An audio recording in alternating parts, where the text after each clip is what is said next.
स्वागत है आप सभी का एक बार फिर से हमारे यूट्यूब के इस प्यारे से प्लेटफॉर्म जिसका नाम है एच टू स्टडी लैब। ज़्यादा से ज़्यादा संख्या में चैनल को सब्सक्राइब करें ताकि आप नर्सिंग की तैयारी को मजबूती से कर सकें।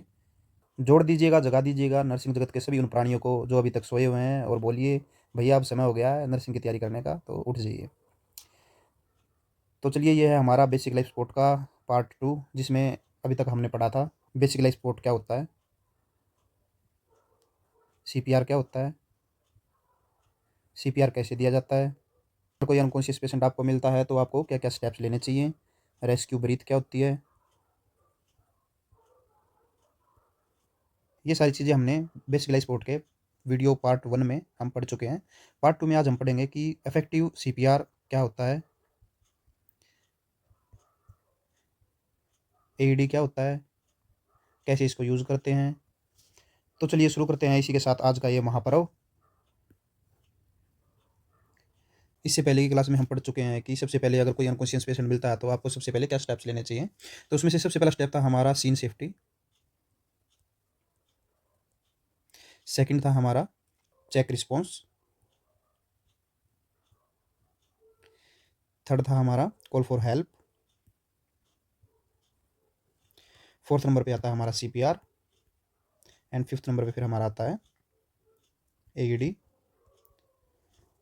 और फिर post cardiac care.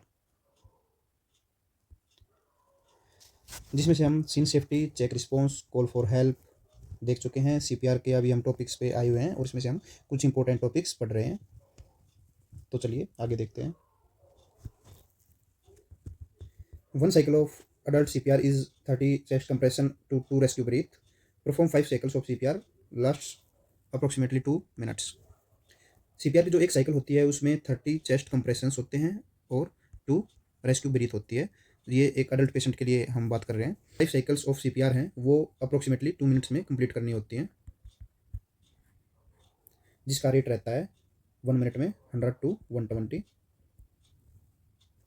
Then next, if two providers are present, switch roles between compressors and rescue breath every 5 cycles.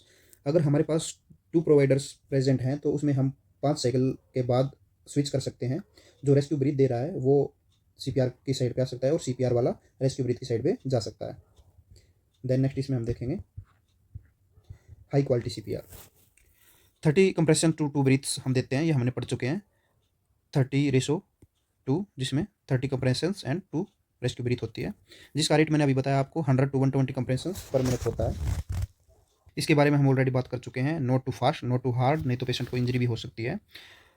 5 to 6 centimetre deep तक ही हमें कंप्रेशन देना होता है। देन नेक्स्ट इसमें हम देखेंगे,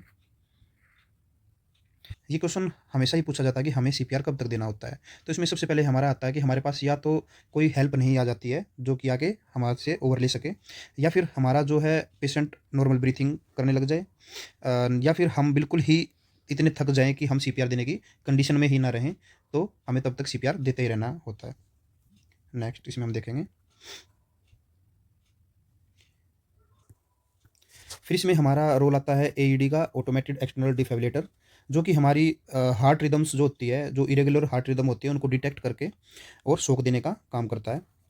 जैसे कि इस पिक्चर में दिखाया गया है, इस पे 2 पैचेस आपको दिख रहे होंगे। ये पेशेंट के चेस्ट पे लगाए जाते हैं और एक पेशेंट के शोल्डर के पास और दूसरा पेशेंट के अपेक्स में लगाया जाता है। देन इसमें हम आगे देखते हैं, जैसे कि दिखाया गया है दोनों साइड दिखाई गई हैं इसमें, जहाँ जहाँ पे पैचेस चिपकाने होते हैं। First is here and second here. Clear. Next इसमें हम देखेंगे, जब भी हम एईडी को स्टार्ट करते हैं तो एईडी पैचेस फिक्स करने के बाद जब भी हम बटन प्रेस करते हैं उससे पहले हम कंफर्म करेंगे कि मैं पेशेंट से दूर हूँ, पेशेंट के आसपास कोई भी हमारा शरीर का हिस्सा टच नहीं होना चाहिए, नहीं तो शॉक हमें भी लग सकता है। सबसे पहले हम बोलते हैं I clear, you clear, all clear.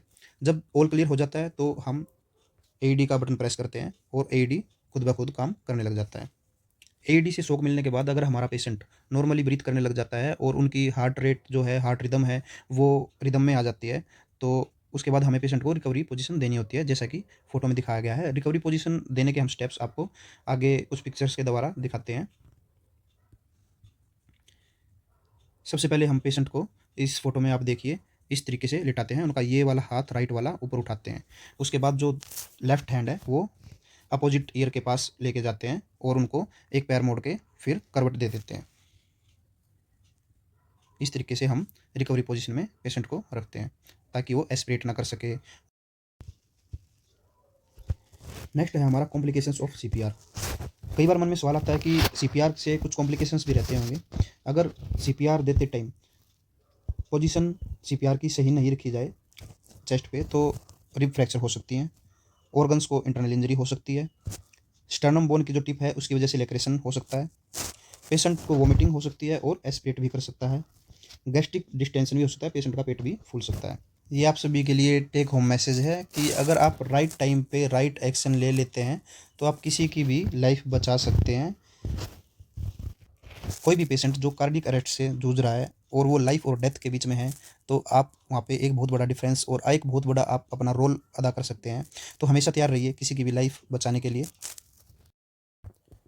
That's all for today's video. I hope this session helped you understand the concept clearly. If you find it useful, don't forget to like, share and subscribe to S2 Study Lab for more exam oriented content. Thank you for watching. See you in the next video.